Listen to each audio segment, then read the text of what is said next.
my name is Ruben Najera, and I am a writer as well as an entrepreneur. I have multiple businesses. Currently, my latest release was for Archie Comics on the best Archie comic ever. That did extremely well. I also have about 7 other scripts out because of some NDA stuff. I can't quite say who the publishers are and when their releases are, but I'm really excited as they're going to come out through time. They're really big projects. They're really special to me. I work really hard on them. But I'm also an entrepreneur, like I mentioned. I have a comic book store that I've had for 7 years. The Eisner nominated, twice nominated, MetaHumans Comics in El Centro, California. I also run large events. I did the Imperial Valley Entertainment Convention, formerly known as Imperial Valley Comic-Con. And I will be doing a show in Palm Springs as well, another big show. Yeah, I just have multiple businesses and I do all kinds of different things and have multiple revenue streams. Well, for writing, for writing, I've been writing all my life.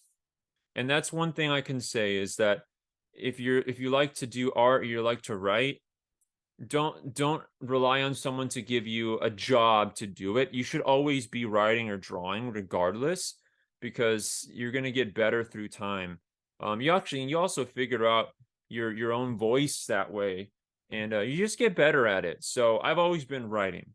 With that said, eventually I would end up attending the Kubert School. I took some online classes and for writing, and it's a comic book writing school. And I had lightly been doing some script writing. I had like some short films that I wrote, and we shot them. And like one of them was like on the Cheryl Henson, which is Jim Henson's daughter, on their YouTube channel. They had one of the short films I made. I did something for like a Star Wars fan film. So I made these little short films, but those scripts are different than the comic book writing. So I had to learn how to do the comic book style writing. And once I got that down, I started to make my own scripts and I started to pitch stuff to different publishers.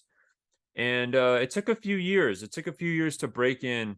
When I finally got the work, I got some work with Archie, and I had actually previously sent them stuff years before, and it did not make the cut. And then after like all my writing classes and stuff, and I really put a lot of practice and work in, they finally dug a few of my scripts. And then one of the ones that we really chiseled and worked on was the Betty and Veronica script called Operatives that I wrote, which ended up being the best Archie comic ever.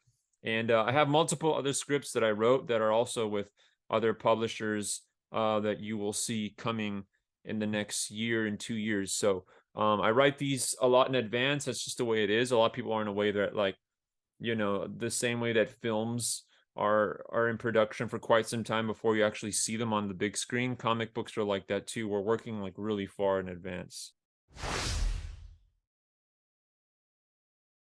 From the writing standpoint, I have a responsibility to finish a script by a certain deadline, because I have to get that to the interior artist, and then the interior artist has his own deadline that he needs to finish his work, because someone needs to come in and color it, a colorist. And then there's someone who needs to add the text and the word balloons and all that.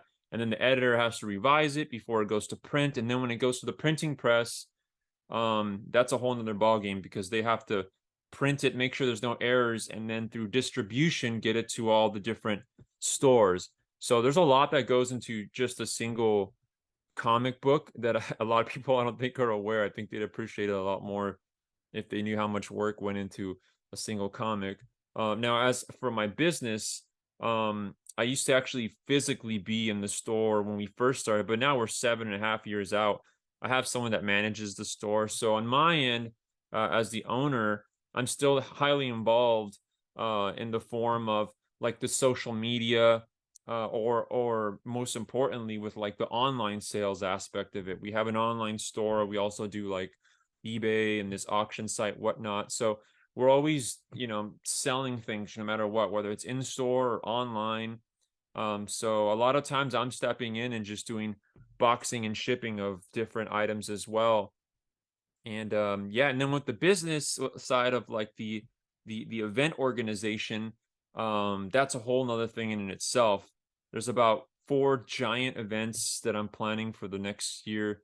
But the one that everyone's the most familiar with would be the Imperial Valley Entertainment Convention, which is formerly Imperial Valley Comic Con.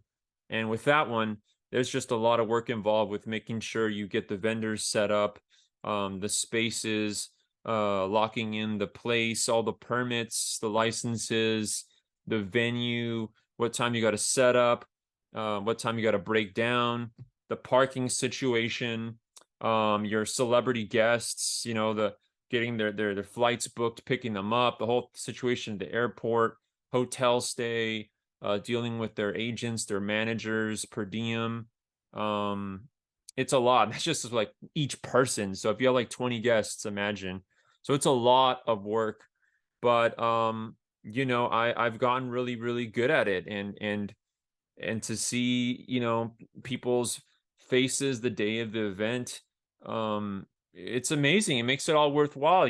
It's like thousands of people show up to this event and they're like, wow, like for that one day, it's like everyone gets together that is like-minded in this convention and show, and it's just a fantastic feeling, and it makes it all worth it. And yeah, I just look forward to keeping the tradition going of bringing these big events here to the valley. So my work schedule in with writing, basically, it all depends on what the project is. Like, so for instance, this past week I just finished another story, which was not for Archie. It was for another. It was actually like a freelance work story that I was hired for, and that could potentially go anywhere. There's a lot of independent publishers that could, publish that as well. But I just finished that, and I needed to do a revision on it, and I had about 24 hours to do a revision. So some things come at a drop of a hat, and you just got to be ready to work on them. So writing is kind of like that. It's like a per job basis. I call it like kind of like in the entertainment industry, like with movies and stuff. You're basically on some projects you're kind of hired and then fired, and then hired and then fired. So you're always getting new work some way or another. But the fun thing is you could always be writing your own projects and then pitching those. So you're always technically hired. If you're a good writer or artist, you could always be creating something with the intention of it getting picked up, and not waiting for someone to give you the work. But while you're working on that, someone could give you work, and now you got two things simultaneously you're doing. So that's the smart way to do it. With the business, like I said, it's been going on for 7 years. So it has a system already in place. Right now we're Tuesdays and Thursdays from 4 to 8, the store is open. And so all the other days in between, it's usually like online sales, like packing and shipping and things like that. The traffic in the store isn't enough to, open all the other days when all of our sales are being from online, buyers. So I kind of like rotate those days. And because of that, the store lasts. We're unstoppable because of that.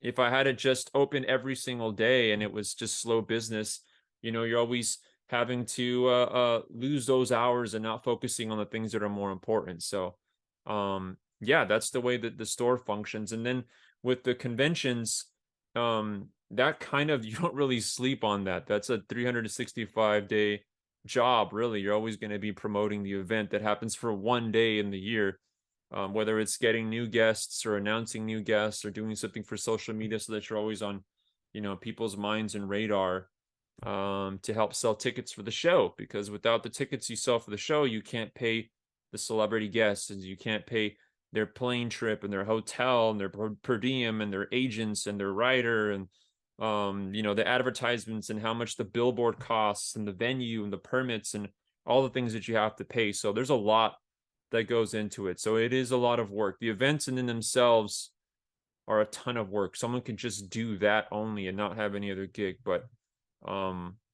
I juggle many things at the same time, simultaneously. But I can handle it. My mind can handle it. And I'm not saying that's good for everybody, because it probably is not good for some people to handle that many things, to be completely honest. But I handle it. I've done it for so long now that I can do it. The writing I've always written. Now, the cool thing is I'm writing for Archie right now, but when I was a little kid, we used to cross from Mexicali to the US. So this is before iPhones and all that stuff, right? There was no Nintendo Switch or anything like that. So comic books were my form of entertainment. And a really cheap comic book that you can get at the cash register, like at a Kmart or something, was those little Archie double digests. And so I used to like read those things because, they had a bunch of little comics inside them. And so to be a kid reading that, like in the car, crossing in the border, sitting 4 hours in a car, from Mexicali to Imperial Valley, to now be the one writing for Archie is pretty wild. So it just goes to show, dreams and goals are possible. You just gotta like never give up. These things are possible. In terms of my store, there was no comic book store until I made Metahumans Comics. And so I knew I always wanted to do that because in my 20s, I was skateboarding professionally and I saved up some money from that and then knew a couple things I wanted to do, a couple different business ventures that I wanted to start. And a comic book store was one of them. And so I did that. And so now we're on 7 years. Eventually we'll hit the milestone of a decade, which is going to be awesome. But yeah, we're the longest running brick and mortar comic book store in Imperial Valley. And yeah, we're gonna keep on kicking, keep on going. And it's just something I always wanted to do. And then the comic conventions that we do, same thing. I've always seen them, like San Diego Comic Con was like in Imperial Valley. I saw a market for it. I know we're good enough for that. Someday I want to do music festivals and stuff like that eventually. So there's a lot of things that I want to do. I want to do a lot of things with music actually. So, if you just have a dream or a vision, you believe in yourself, set your eye on the target, fire that missile and go for it. That's my advice.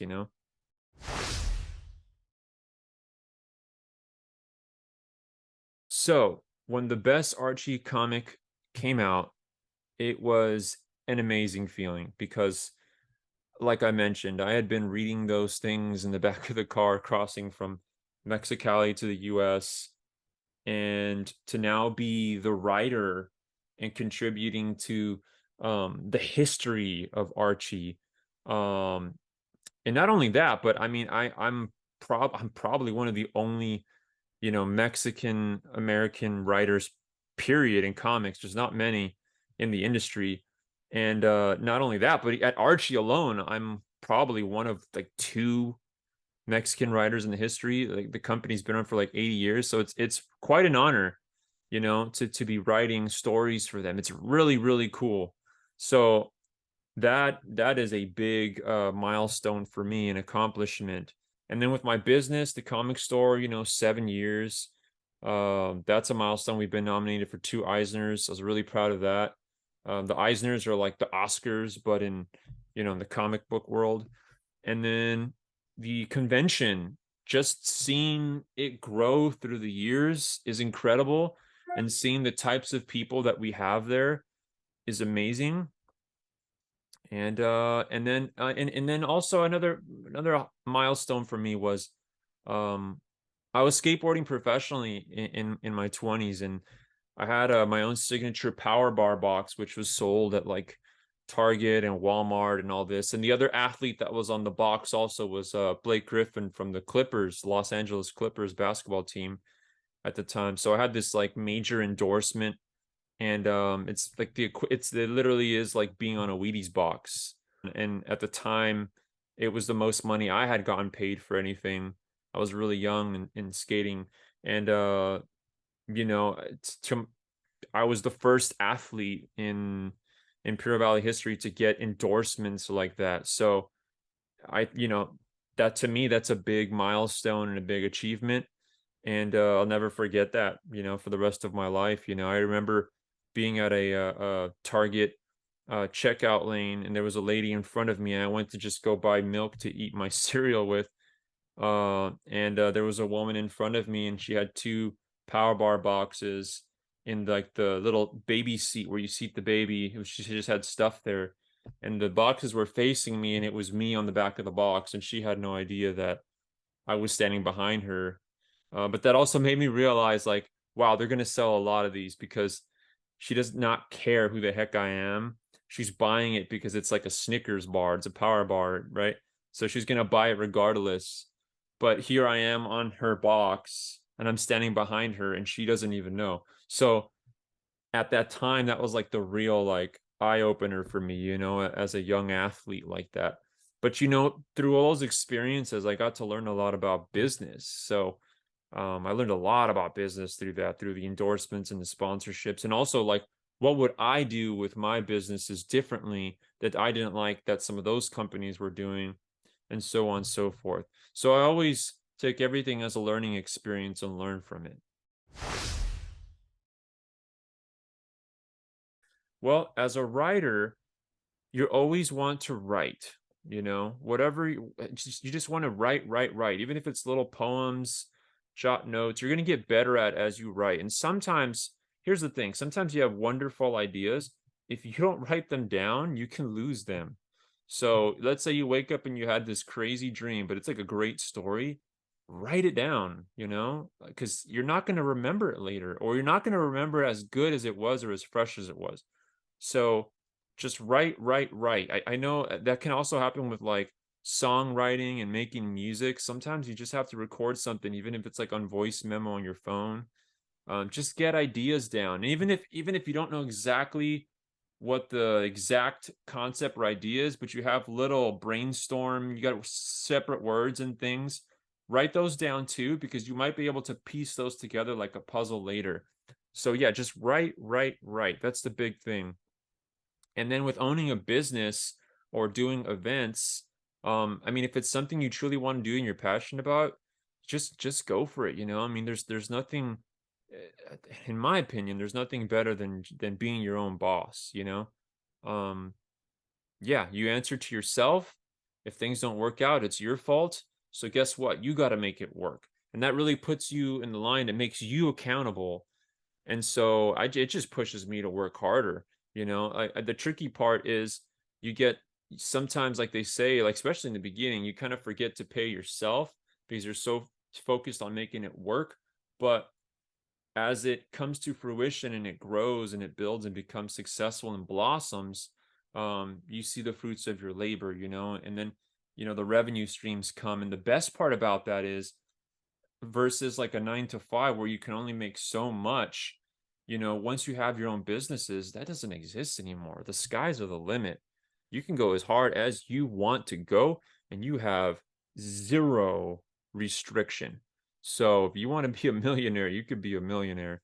And there's some things that you know through having my businesses and the success that I have had, there are things that I've been able to acquire that I would have never thought as a kid I'd be able to acquire. All right, so something that I think is really important is just following your dream. I think that's what's really important. Now, for everybody, their passions might not become their full-time career, but you don't want to go through life knowing you like to do something and you're not doing it to some extent. So whether you can make it your full-blown career or not, always do the thing that gives you joy and brings a smile to your face. Always incorporate that somehow in your life. Never not do it, and always make time for it. I think that's very, very important. Now, if you can make a career out of the thing you love, then wow, that is a blessing, and it is 1000% possible, by the way, because I do that. Um, I am proof of that. But for everybody who can't make it the thing that pays all the bills and so on and so forth, I bet I'm guarantee you that you can make something out of it, to an extent you can have some success in the thing that you like. And even if it's a little bit, I guarantee you're going to enjoy it, and it's going to put a smile on your face, just even if it's just working a little bit. But never not do the thing that you like to do to some extent. Always work on it, even if it's just a hobby or passion or whatnot.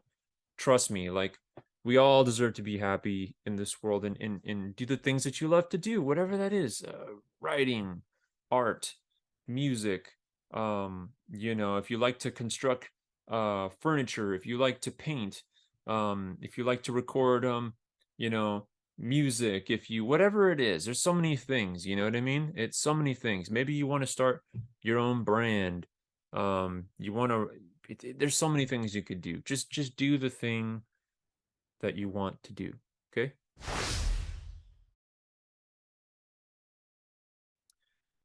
Yeah, when it comes to business, I did have one mentor who his name was Brett Driscoll, and sadly he passed away a few years ago. He wasn't just a mentor, he was a true friend. And yeah, he taught me a lot about business. When I had a lot of signature products and stuff with companies, he always carried it in his store, so he always supported me. But I learned a lot about, ordering and running a business, running a store, margins, you know what I mean? I kind of took a lot of things I learned from him and kind of adopted into my comic book store, like finding out trends and knowing what how to budget. That was a big thing, learning how to budget and staying to the budget and ordering certain products for the store to stock the shelves. And if certain things didn't sell, don't order those again. You know what I mean? Order kind of based on all that. And then I started adopting all the online sales as well. And so I did learn a lot in business from him because he had a very successful business with his skateboard shop, and he did like embroidery and stuff as well. So I always did look up to him, and he always was open to give me advice. We actually both there was a small group of us. It was like three of us. We got a skate park made in our hometown. It was a $2.5 million skate park that we got a grant for. Ending all these meetings to get this park made, and it took many many years to happen. But um, Brett was an absolute pillar. He was one of the big three there to get this park made, and rest in peace to him. Miss him every day. The park is now named after him, which is absolutely beautiful. Um, and so yeah, Brett Driscoll Skate Park, El Centro, California. That's if I have to say mentor, that's really the only mentor I could think of that I really ever had. And he always helped me. I could call him any time of the day. I've called him like late at night. He'd give me advice on things and stuff. So I really miss that. So, you know, not everybody has a mentor. Uh, when he passed, obviously I tried to mentor people myself. If they want help, I'm always willing to help because I know how it is. And I know when a lot of people don't want to give you the answers or give you the assistance or don't want to give you that little bit of inspiration. And so, um, yeah, I try to be the opposite of that. Try to be a positive light. I actually have a podcast, a little final plug here. It's called Passions Personified. You could find it on Spotify and Apple and every single major podcasting platform. So Passions Personified, and it's free. You can download it. And yeah, I talk about this very thing, just inspiring people. I have all kinds of guests through all kinds of walks of life that do all kinds of different things, and have them come on the show in hopes of inspiring the listeners and helping guide them to do things that they really love to do. So, for those that don't have a mentor, I think that my show could be a form of mentorship. So, yeah, check it out. I'd really appreciate it.